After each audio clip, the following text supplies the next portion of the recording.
ஜிபியூவா விடாமுயற்சியா? G we இல்ல, அத பத்தி இந்த வீடியோல பார்த்தலாம்.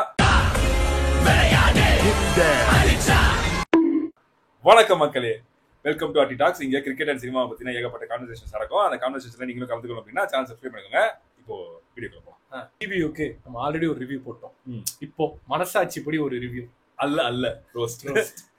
சோ இந்த இப்போ வந்து புதுசா ஒரு சேனல் வந்துருக்குது, ஃபேன் சர்வீஸ் ஒன்லி ஃபேன்ஸ் காக் சர்வீஸ் ஃபேன் பாய் சம்பவம் அவங்களே சொல்லிக்கிறானுங்க. ஃபேன் பாய் சம்பவம்ன்றத ஆடியன்ஸ் சொல்லணும். அவங்களே அது வர்றப்பே அது அந்த மாதிரி ஒரு சேனல் சொல்லி ஃபேன் பாய் சம்பவம் வர்றாங்க. சோ அது வாட் இஸ் ஃபேன் பாய் சம்பவம் உனக்கு தெரிஞ்சுங்க. ஒரிஜினலா இப்போ வர்றது கிடையாது. ஒரிஜினலா ஃபேன் பாய் சம்பவம். ஒரிஜினலா ஃபேன் பாய் சம்பவம்னா சினிமால நிறைய ஆக்டர்ஸ் இருக்காங்க. சினிமா இண்டஸ்ட்ரியில இருக்கிற டைரக்டர்ஸ் ரைட்டர்ஸே அந்த ஆக்டர்ஸ்க்கு ஃபேனா இருப்பாங்க. இவங்க தன்னோட ட்ரீம் ஆக்டருக்கு வச்சு ஒரு படம் எடுக்க போறாங்க. அவ்வளவுதான் ஃபேன் பாய் சம்பவம். அதுக்கு மேல ஒண்ணும் கிடையாது. பெஸ்ட் எக்ஸாம்பிள் எனக்கு தெரிஞ்சு வேட்டையாடு விளையாடு நல்ல எக்ஸாம்பிள். பில்லா ஒரு நல்ல எக்ஸாம்பிள். லூசிஃபர் ஒரு நல்ல example. Petta first half. So இந்த மாதிரி இதெல்லாம் என்ன அப்படின்னா அது எனக்கு என்னன்னா அந்த ஃபேன் பாய் சம்பவம்ன்றது அந்த ஆக்டருக்கு என்னால முடிஞ்ச அளவுக்கு நான் பார்த்ததுல பெஸ்ட் படம் நான் தான் கொடுக்க முடியும். ஏன்னா நான் தான் அதிகமா ரசிச்சிருக்கேன். அவர் அதிகமா ஆஸ்பயர் பண்ணது நான் தான். அவருடைய எல்லா படங்களும் பார்த்திருக்கேன், எல்லா ஆக்டிவிட்டிஸும் எனக்கு தெரியும். சோ அவரை வச்சு மத்தவங்க இது வரைக்கும் பண்ணாததை நான் பெஸ்டா எடுத்து காமிக்கிறேன் அந்த ஒரு பெருமையோட வர்றது. ஒரு அந்த ஒரு என்ன வெற்றிமான் சொல்லல, நீங்க என்ன பண்ணாருங்க அந்த மாதிரி வர்றதுதான் வந்து ஃபேன் பாய் சம்பவம் நான் நினைக்கிறேன். நீங்க சொன்ன அந்த இதுவரை பார்க்காதது இருக்குல்ல. யூஸ்வலாவே இப்போ ஒரு டைரக்டர் ஒரு பெரிய ஆக்டரை வச்சு அவங்களுக்கு பிடிச்ச ஆக்டர் வச்சு எடுக்க போறாங்கன்னா இவரை வச்சு எல்லாருமே ஒரு ஆக்டரை ரசிப்போம்.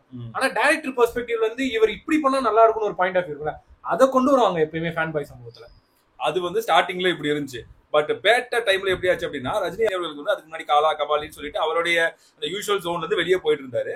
ஸோ அப்படி இருக்கிறப்போ கார்த்திக் சுப்ராஜ் என்ன நினைச்சாருன்னா, ஓகே அவரை திரும்பவும் நான் பழைய ரஜினி மாதிரி கொண்டு வரேன், மக்கள் அதெல்லாம் எதிர்பார்த்துட்டு இருக்காங்க, எனக்கும் அதுதான் ரொம்ப பிடிக்கும், ஸோ அதை நான் எந்த அளவுக்கு பெஸ்ட்டா காட்டுறேன் அப்படின்ற மாதிரி கொண்டு வந்திருந்தாரு.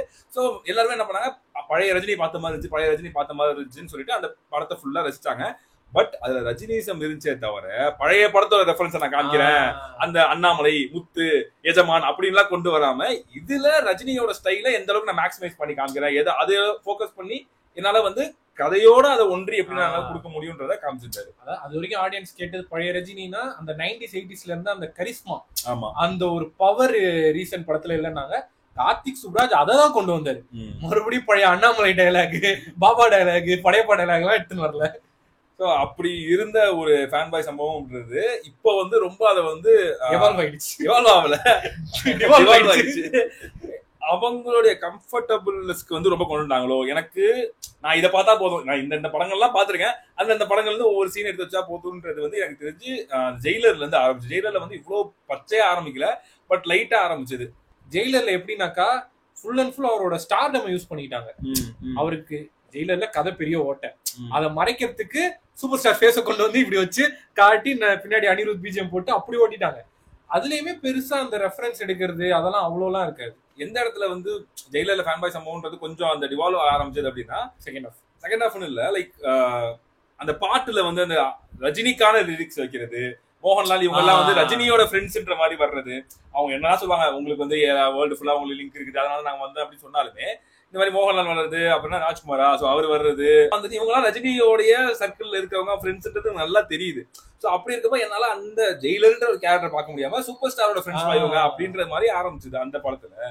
இதை வந்து இன்னும் நான் கம்மி பண்றேன், இன்னும் நான் என்னோட கம்ஃபர்ட் ஜோனுக்கு இன்னும் ஈஸியா நான் அடிக்கிற மாதிரி தான் கோட்ல எடுத்திருந்தாங்க. சோ அதுல வந்து அப்படிதான் ஏகப்பட்ட ரெஃபரன்ஸ் வைக்கிறேன், நான் அஜித் ரெஃபரன்ஸ் வைக்கிறேன், நான் வந்து பழைய சினிமா ரெஃபரன்ஸ் வைக்கிறேன் அப்படி இப்படின்னு சொல்லிட்டு அதுல இது பண்ணாங்க. இரு நீ அப்படி எடுக்கிறியா, இரு எடுக்கிற பாருடா, என்னால கீழே புடிச்சு நான் எடுக்கிற பாருன்னு சொல்லிட்டு கொஞ்சம் கூட மூளைய கழட்டி வச்சுட்டு மழுமட்டி மண்ணு களிமண் எடுத்து மண்டையில மாட்டிக்கிட்டு இது அந்த ஒரு ரீல்ஸ் ஒன்று பார்த்தேன். எனக்கு ஏகேன்றது வந்துகிட்டே ஆகணும், இங்க வருது பாத்ரூம்னு இருக்கு, அதுல கேவை எங்கேயாவது எடுத்து சேருங்க, எனக்கு ஏகே நான் பாத்துக்கிட்டே இருக்கணும் அப்படின்ற மாதிரி. அதுல பழைய படங்களுடைய பேர் சொல்லி ஆகணும், அதுல இருக்க போஸ்ட் சொல்லி ஆகணும். இதுல வந்து ஜிபி வந்து ஒரு இந்த ஜானர்ல ஒரு புதுவிதமான படம். எப்படின்னா இதுவரை எல்லாம் ரெஃபரன்ஸா வச்சாங்க, ரீக்ரியேட்டே பண்ணோம். எல்லா சீனும் ரீக்ரியேட், தீனா சீனு, பில்லா சீனு, எல்லா சீனும் ரீக்ரியேட்.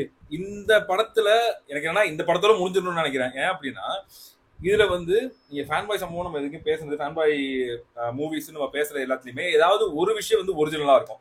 ஏதாவது கதை ஒரிஜினலா இருக்கும், இல்ல அந்த ஹீரோடைய கேரக்டர் ஒரிஜினலா இருக்கும், இந்த மாதிரி ஏதோ ஒண்ணு ஒரிஜினலா இருக்கும். ஆனா இந்த படத்துல தான் சுத்தமா ஒண்ணுமே ஒரிஜினல் கிடையாது, எதுவுமே ஒரிஜினல் கிடையாது. அந்த நீங்க போட்ட அந்த பழைய பாட்டு மியூசிக்ல ஏதாவது புதுசா இருக்கா, போட்ட 2 பாட்டு மட்டும் தான் புதுசா இருக்கும், இது எல்லாமே பழைய பாட்டு. அந்த ஆக்டரோட கேரக்டர், வில்லனோட கேரக்டர் ஏதாவது புதுசா இருந்துச்சு, அதுவும் கிடையாது. எல்லாம் இந்த மாதிரி நடந்துட்டு இருப்பாரு. இதுல வந்து அதான் இதுல வந்து ஒரிஜினாலிட்டின்னு சொல்லிட்டு ஒண்ணுமே இல்லை. நம்ம சொல்லலாம், ஓகே எல்லா படத்துல இருந்து நம்ம மெசேஜ் சொல்ல முடியாது, எல்லா படத்துக்கும் புதுசா கத்துக்க முடியாதுன்னு. ஆனா ஒரு படத்துக்கு போறப்ப அட்லீஸ்ட் ஒரு விஷயமாவது நான் புதுசா பார்க்கணும்னு நினைப்பேன். இப்போ ஃபார் எக்ஸாம்பிள் எனக்கு வந்து இப்போ ரீசெண்டா எனக்கு ரொம்ப பிடிச்ச படம் திரும்ப டிவியில பார்த்ததுனால ஞாபகம் இருக்கு, கோமாளி படம். கோமாளில வந்து புது கதைன்னு ஒண்ணுமே இருக்காது, ஆனா டிஃபரெண்டா பார்த்ததேதான் அது இருக்கும். ஆனா நல்லா ஏதோ ஒன்னு அப்ரோச் ஏதோ ஒரு புதுசா இருக்கும். அதுல ஒரு மெசேஜ் வந்து ஓகே எல்லாருமே ஒன்னா இருக்கணும், மனுஷங்க தான் முக்கியம்னு அப்படின்னு சொன்னாலுமே அது கொஞ்சம் புதுசா டிஃபரெண்டா கொடுத்துருந்தாங்க ஒருத்தர். அந்த மாதிரி இந்த படத்துல வந்து ஒரிஜினாலிட்டின்ற பேர்ல ஒண்ணுமே இல்லை.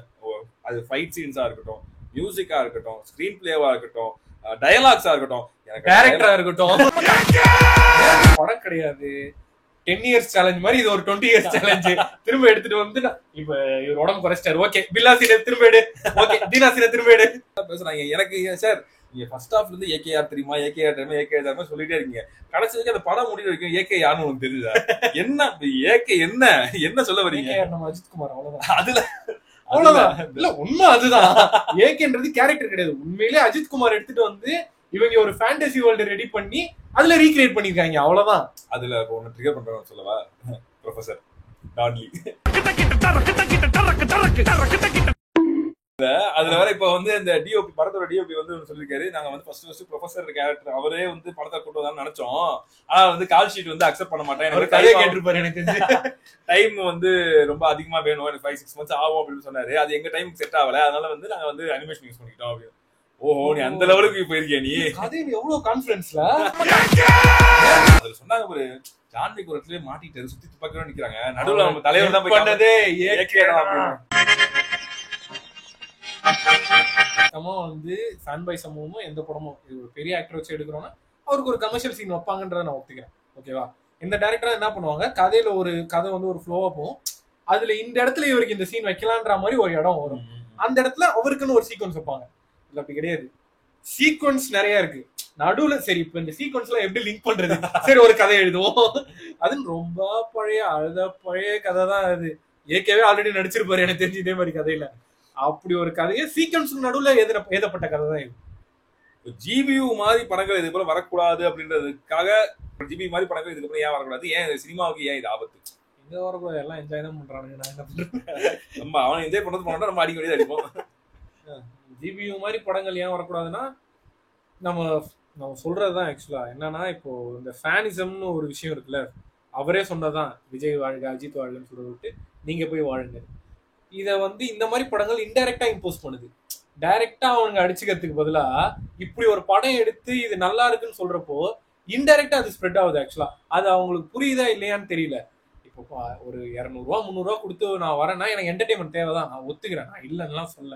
அதுக்காக இதை நான் ஏன் 200 கொடுத்து பார்க்கணும் இந்த படத்தை? இதுக்கு நான் ஒரு நடிச்ச பழைய படத்தை பார்த்துட்டு போயிடுவேன்ல. இது ஃபுல் அண்ட் ஃபுல் ஃபேனுக்காக எடுக்கிறேன்ட்டு அவங்களுக்குள்ள இருக்க அந்த வெறிய திரும்பவும் பூஸ்ட் பண்ற மாதிரி தான் இருக்கு இந்த படம். எதனால இந்த மாதிரி படம் வந்து ஆபத்து அப்படின்னா, இதுக்கு முன்னாடி வந்து விடாமுயற்சி படம் வந்துச்சு. நான் என்ன சொல்றேன்னா, அந்த படத்துலயும் குறைகள் இருக்குது, அந்த படம் நல்லா இல்ல, உண்மையான படம் நல்லா இல்ல. ஆனா அது சினிமாவுக்கு ஒரு கேடான்னு கேட்டா கண்டிப்பா கிடையாது. சினிமாவுக்கு அந்த ஒரு ஆஸ்பெக்டா ஒரு சினிமாவா பாக்குறப்போ இது வந்து ஒரு படமே கிடையாது, இது வந்து compilation of shorts and reels with mass BGM. அது வந்து உண்மையாவே ஒரு படம். அதுல ஒரு முயற்சி ஒண்ணு இருக்குது, அந்த முயற்சி தோக்குது ஜெயிக்குது, அது தப்பு இருக்குது, அதெல்லாம் நம்ம சொல்லிட்டோம். டேரக்டர் வந்து அதுக்கப்புறம் வந்து முட்டை கொடுத்தாரு, அதுக்கு அடி அடிச்சோம். ஆனா அது ஜெனியூனா வந்து எஃபர்ட்னு சொல்லி ஒண்ணு இருந்துச்சு. அது ஏதோ ஒண்ணு பழைய படத்துல இருந்து கொஞ்சம் சேஞ்ச் பண்ணி இப்போ நம்ம தமிழ் சினிமாக்கு ஏற்ற மாதிரி எடுக்க ட்ரை பண்ணாங்க. அதுல ஒரு லவ் ட்ராக்னு சொல்லி ஒன்று இன்க்ளூட் பண்ண ட்ரை பண்ணாங்க. ஸோ இதெல்லாம் இருந்துச்சு. அடுத்து அப்பவே என்ன சொன்னாங்கன்னா, இந்த படத்தை விட்டுருங்க, அடுத்து ஜிபி வருது, அதுல நான் எப்படி ரிட்டர்ன் கொடுக்குறேன் பாருங்க அப்படின்ற மாதிரி சொன்னாங்க. இததான் அவங்க படமா பாக்குறாங்க, ஜிபிஓ தான் அவங்க பெரிய படமா பாக்குறாங்க தவிர விடாமுயற்சி மாதிரி ஒரு ஜென்யூன் எஃபர்ட்டை வந்து அவங்க படமா பார்க்க மாட்டேங்கிறாங்க. நான் என்ன சொல்றேன், இப்ப அது நல்ல படம் அப்படின்னு நான் என்ன சொல்றேன், அது வந்து ஒரு படம், அதுல ஒரு எஃபர்ட் இருக்கு, அதை நம்ம பாராட்டணும்.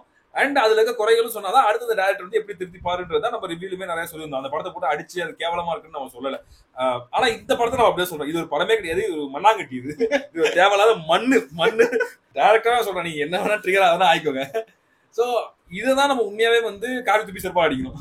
இது ஏன்னாக்கா நம்ம இப்போ இந்த ஃபேன் ஃபேன் ஆகும்போது நம்ம சொல்றதுதான், என் தலைவர் ஸ்கிரீன்ல வந்தாலே போதும்னு சொல்றது வந்து அது படம் சினிமான்றதை தாண்டி பர்சனலாவே அது ஒரு பிரச்சனை. ஓகேவா, கண்மூடித்தனமா ஒருத்தர் வரதை என்ஜாய் பண்றதுன்றது பர்சனலாவே ஒரு பிரச்சனை. ஏதோ ஒரு பிரச்சனை அது ஆக்சுவலா. அது சினிமாவா இருக்கட்டும் இல்ல எந்த ஒரு ஃபீல்டா வேணா இருக்கட்டும், அவர் வந்தா போதும், அது போதும் எனக்கு, இப்ப தலை வந்து 6 அடிச்சா போதும் இல்ல தலை ஸ்கிரீன்ல வந்தா போதும்னு சொல்றது வந்து பர்சனலாவே ஒரு பிரச்சனை. அதை இந்த மாதிரி ஆட்கள் ஃபுல்லா யூட்டிலைஸ் பண்றாங்கன்றத புரிஞ்சுக்கோங்க. அதை புரிஞ்சுக்காம இதுதான் ஃபேன் பாய் சம்பவம் சொல்லாதீங்க. ஃபேன் பாய் சம்பவம் தான் எடுக்கணும்னா பில்லா எடுத்த விஷ்ணுவர்தன் ஆரம்பம் மாதிரி ஒரு படம் எடுக்க வேண்டிய அவசியம். யோசிச்சு பாருங்க, அவர் ஆரம்பம் எடுக்கலாம் அந்த சீனை ரீக்ரியேட் பண்ணிருக்க முடியுமா? எல்லாருமே நானும் வந்து பழைய படத்தை எடுக்கிறேன் சொல்லி போயிட்டு இருந்தா புது படம் ஒன்று வந்திருக்காது. அதுதான் இப்ப நான் என்னோட அடுத்த பாயிண்ட்டுமே. இப்போ நம்ம வேட்டையாட எக்ஸாம்பிளா சொல்றோம், இல்ல பேட்டை கூட எக்ஸாம்பிளா சொல்றோம். இந்த மாதிரி சொல்றப்போ அதுல நம்ம உண்மையாவே ஒரிஜினலா என்ஜாய் பண்றதுக்கு ஒண்ணு இருக்குது. பிளஸ் இந்த கதைகள்ல நிறைய லேயர்ஸ் இருக்கும்ல. நம்ம ஒரு டைம் பார்த்தப்போ நமக்கு ஒரு ஃபர்ஸ்ட் ஒரு லேயர் தெரியும், என்ஜாய் பண்ணிட்டு வந்துடும். திரும்ப அதை பாக்குறப்போ ஒரு சில விஷயங்கள் மிஸ் பண்ணிருப்போம். சின்ன சின்ன டீடைல்ஸ் நல்லா இருக்குப்பா அப்படின்ற மாதிரி அந்த படத்தை நம்ம இன்னும் என்ஜாய் பண்ணுவோம். அந்த ஆக்டரை இன்னும் நம்ம கொண்டாடுவோம். நம்மள அறியாமலே அந்த ஆக்டருக்கு நம்ம ஃபேனா இல்லைன்னா கூட பாத்தியாப்பா இவ்வளவு சூப்பரா எடுத்துருக்காங்க, அப்ப அந்த ஆக்டர் உண்மையாவே சூப்பர் போலன்னு சொல்லிட்டு நம்மளாலுமே நமக்கு அந்த ஆக்டருக்கு வந்து ஃபேன் ஆகும். அதுதானே எண்ட் ஆஃப் தி டே அதானே அச்சீவ் பண்ணணும். நீங்க வந்து ஃபேன் பாய் சம்பவம் இருக்கிற ஆல்ரெடி இருக்கிற ஃபேன்ஸ் நீங்க ஏமாத்தி அவங்களை என்ஜாய் பண்ண வச்சு கத்த வச்சிருக்கீங்க. பட் வெளியே இருக்கவங்க கடைசி வரைக்கும் திரும்ப அந்த ஆக்டருக்கு ஃபேன் ஆகவே மாட்டாங்க. உண்மையாவே இது ஃபேன் பாய் சம்பவம் என்ன பண்ணணும்னா, உண்மையாவே அந்த ஆக்டருக்கு வந்து ரொம்ப பெரிய ஃபேனு, அவரை ரொம்ப நீ ஆஸ்பயர் பண்ற, அவங்களுக்கு இருக்கிற பிளஸ் நான் காமிக்கிறேன்னு நீ அந்த படத்தை எடுக்கிற அப்படின்னா நீ என்ன பண்ணணும், ஃபேனா இல்லாதவங்களையும் ரசிக்க வச்சிடணும். அதுதான் ஃபேன் பாய் சம்பவம். பார்த்து பரவாயில்லப்பா இந்த இவருக்கு ஃபேனா இருக்கலாம் போலயே, அட்லீஸ்ட் ஃபேனா கூட இவர் எல்லா படத்தையும் நம்ம வந்து ரசிச்சு பாத்துடலாம் போலயே, அந்த அளவுக்கு பண்ணிருக்காங்க அந்த டைரக்டர் அப்படின்னு சொல்லிட்டு அதுதான் எனக்கு தெரிஞ்சு என் ரிசல்ட்டா இருக்குமே தவிர இவங்க வந்து நான் இருக்கிற ஃபேன்ஸை வந்து கத்த வைக்கிறேன், கூப்பாடு போட வைக்கிறேன், பாலாபிஷேகம் பண்ண வைக்கிறேன், இந்த மாதிரி படங்களை வச்சுட்டு ரொம்ப நாள் பொழைச்சிட முடியாது. மிஞ்சி போனா இந்த ஒரு படம் 2 படம் அதுதான் பண்ண முடியும். ஏன் அப்படின்னா அதுக்கான ஸ்டார்ஸுமே ரொம்ப கம்மி. ரஜினி அஜித் மட்டும் தான் இருக்காரு, விஜய் அந்த படத்தோட போயிடுவாரு. மற்றபடி அதுக்கப்புறம் இருக்கிறது எல்லாமே பெர்ஃபார்மன்ஸ். இப்போ நீங்க சூர்யா எடுத்தாலும் சரி, விக்ரம் எடுத்தாலும் சரி, சிம்பு எடுத்தாலும் சரி, தனுஷ் எடுத்தாலும் சரி, இவங்க எல்லாம் பெர்ஃபார்ம் பண்ணா மட்டும்தான் கதை நல்லா இருந்தா மட்டும்தான் அவங்க போடும். குட்டி தளபதி அவருமே மாறிட்டாரு. யாரு சொல்றேன், அவருமே மாறிட்டாரு, நல்ல கதைகள் சூஸ் பண்ண ஆரம்பிச்சாரு. சோ ஸ்டார்ஸ் ரொம்ப கம்மி. இதை வச்சுட்டு நீங்க ரொம்ப நாளா பழைக்க முடியாது. உண்மையாவே உங்கள்கிட்ட ஸ்டஃப் இருந்தாதான், உண்மையாவே உங்கள்கிட்ட கதை இருந்தாதான், ஒரிஜினல் ஸ்கிரிப்ட் ஒரிஜினலா விஷயம் எதாவது இருந்தா மட்டும் தான் உங்களால பழைக்க முடியாது. சரி, இப்ப எனக்கு ஒரு கேள்வி. Why GB worked but good didn't? அதுவும் ஒரு விஷயம். அதுக்கு என்கிட்ட ஒரு தியரி இருக்கு, அதை நான் அடுத்து சொல்றேன். இது கேட்டவொடனே எனக்கு என்ன பதில் தெரிஞ்சு அப்படின்னா, அட்லீஸ்ட் அவங்களோட ஃபேன்ஸ் வந்து கொஞ்சம் மெச்சூர்டா இருக்காங்களோ, இல்ல இன்னொரு விஷயம் சொல்லலாம் அப்படின்னா, விஜய்க்கு வந்து வர்றது அவங்களோட ஃபேன்ஸ் ஈக்குவலா ஜெனரல் ஆடியன்ஸ் நிறைய பேர் வராங்க.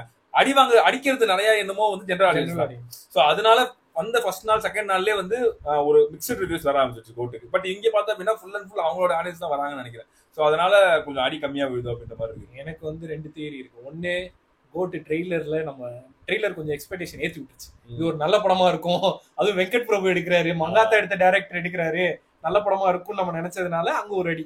2வது தியரி, இப்போ இந்த ஜெனரல் ஆடியன்ஸ் வர்றதுக்கு இந்த பக்கம் ஜெனரல் ஆடியன்ஸ் வராம இருக்கிறதுக்கு என்ன காரணம்னா, விஜய்க்கு வந்து இந்த கடைசி ஒரு 10 வருஷத்துல சொல்லிக்கிற மாதிரி ஒரு 2-3 படங்கள் வந்துச்சு. ரொம்ப கன்சிஸ்டன்டா இருந்தாரு ஆக்சுவலா. ஆனா இந்த பக்கம் இவர் ஏகேக்கு பாத்தீங்கன்னா நிறைய மோசமான படங்கள் வந்துச்சு. படமே நடுவுல வரல. ஆமா, நடுவுல படம் வரல, வந்தாலுமே சிவா கூட இருக்கிற படமா வந்தது. அதனால அவருக்கு வந்து ஜெனரல் ஆடியன்ஸ் வந்து அவர் படத்தை ரொம்ப விரும்பி பார்க்கல. அது தாண்டி இவ்வளவு விரக்திக்கு அப்புறமா இப்படி ஒரு படம் வந்ததுனால இவங்க பயங்கரமா கொண்டாடுறாங்க. இல்ல, இவ்வளவு விரக்திக்கு அப்புறம் விடாமுயற்சி வந்துச்சு, அதுக்கப்புறம் இது வந்ததுனால இவங்க ரொம்ப என்ஜாய் பண்ணாங்க. மோஸ்ட்லி நம்ம விடாமுயற்சியோட ரிவ்யூஸ்ல பார்த்தது என்னன்னா, இந்த படம் ஓகே, அடுத்த படத்துல நாங்க பாத்துக்கிறோம் அப்படின்னா, இந்த படம் நல்லா இல்ல, இந்த படம் என்ன அப்படின்றத சொல்லுங்க, இந்த படம் நல்லா இருக்குது. அவர் வந்து அவருடைய லெவல்ல இருந்து இறங்கி வந்து ஒன்னு பண்றாரு, முயற்சி பண்றாருப்போ அந்த மனுஷன் திரும்பவும் வந்து நீங்க ஜிபி மாதிரி படம் பண்ண வச்சுட்டீங்க. அவ்வளவுதான் நீங்க அச்சீவ் பண்ணது. அவர் என்ன நினைப்பாரு, ஓகே இப்படியே அழுங்காம குழுங்காம அந்த செட்ல எப்படி பைக்ல வந்தார்ல, பைக்ல வந்தாரு, அந்த மாதிரி பைக்ல வந்துட்டு போயிடுவாரு. வந்துட்டு ஒரு 10 சீன் நடிச்சிட்டு சரி வச்சு ஒப்பேத்திக்கு பார்த்துட்டு போயிடுவாரு. சோ நீங்க கடைசி வரைக்கும் உங்க ஆக்டர்ல இருந்து டிஃபரெண்டான ஒரு பெர்ஸ்பெக்டிவ், டிஃபரெண்டான ஒரு ரோல், அவரை வந்து நீங்க டிஃபரெண்டா பார்க்கவே முடியாது. ஒரே மாதிரி கட்ட குரல்ல வந்து பேசிட்டு, கட்ட குரல்ல பட்ஜெட் டைலாக் பேசிட்டு, பின்னாடி ஒரு மியூசிக் போட்டு அப்படியே அவர் மட்டும் கிளம்பி போயிட்டே இருப்பாரு. டேரக்டர்ஸ் எஃபர்ட்ஸே போட மாட்டாங்க. இப்படி போச்சுன்னா நம்மளும் வந்து ஒரு தெலுங்கு சினிமா மாதிரி, ஒரு கன்னடா சினிமா மாதிரி பின்னாடி பேக்வர்ட்ஸ்ல போயிடுவோம். அவங்க வந்து நம்மள மாதிரி தமிழ் சினிமா, மலையாளம் சினிமா இவங்க எல்லாம் பார்த்து நல்ல கதைகளோட வராங்க, நம்ம அவங்கள மாதிரி அப்படி கீழே போயிடுவோம். அவ்வளவுதான். தெலுங்கு இந்த விடாமுயற்சி மற்ற படங்கள்லாம் வரும்போது சொல்லிட்டு இருந்தாங்க, கோட் வரும்போது சொல்லிட்டு இருந்தாங்க, அதனால மங்காத்தா அளவுக்கு இல்ல அப்படின்னு. இன்னைக்கு நான் சொல்றேன், ஜிபியு நீங்க கொண்டாட எழுதி வச்சுங்க, கடைசி வரைக்கும் மங்காத்தா மாதிரி ஒரு படம் வரவே வராது. மங்காத்தா மாதிரி, பில்லா மாதிரி, ஆரம்பம் மாதிரி ஒரு படம் வரவே வராது. நீங்க ஜிபியுவே கடைசி வரைக்கும் கட்டி ஆட வேண்டியதுதான். எங்களுக்கு தோணுது. ஒரே ஒரு நல்ல விஷயம் என்னன்னா, அந்த மாதிரி ஸ்டார்ஸ் ரொம்ப கம்மி, 2 பேர் தான் இருக்காங்க. ஒருத்தர் அவ்வளவுதான் அரசியல் போறாரு, 2 பேர் தான் இருக்காங்க. இந்த 2 பேரை வச்சுக்கிட்டு மிஞ்சி மிஞ்சி ஒரு 10 படம் கொடுக்க முடியும். மீதி எல்லாம் நல்ல ட்ராக்கு போயிருக்காங்க. அதனால ஜிபி மாதிரி இன்னொரு படம் வராது. எல்லா ரெஃபரன்ஸ் இவரே யூஸ் பண்ணிட்டாரு. இதுக்கு மேல யூஸ் பண்றதுக்கு ஒண்ணுமே இல்லடா. இதுக்கு மேல ஜிபியோட ரெஃபரன்ஸ் வேணா எடுக்கலாம், வேணா ப்ரீக்வல் வேணா எடுங்க, ஜான்விக் எப்படி காப்பாத்துனாரு வேணா எடுங்க. இதுதான் ஜிபியை பத்தி எங்களுக்கு தோணுது. அன்னைக்கு அந்த ரிவ்யூ போட்டதுக்கு அப்புறம் மனசு ஆறல எங்களுக்கு. அன்னைக்கு ஏதோ கொஞ்சம் கம்மியா பேசிட்டோமோ அப்படின்ற மாதிரி இருந்துச்சு. அதனால திரும்ப இந்த வீடியோ போட்டோம். சரி, உங்களோட கமெண்ட்ஸ் என்ன, கடிக்கிறதா கடிங்க, அடிங்க, என்னமோ பண்ணுங்க. ஆனா கடைசிக்கு திருந்த மாட்டேங்க தெரியுது.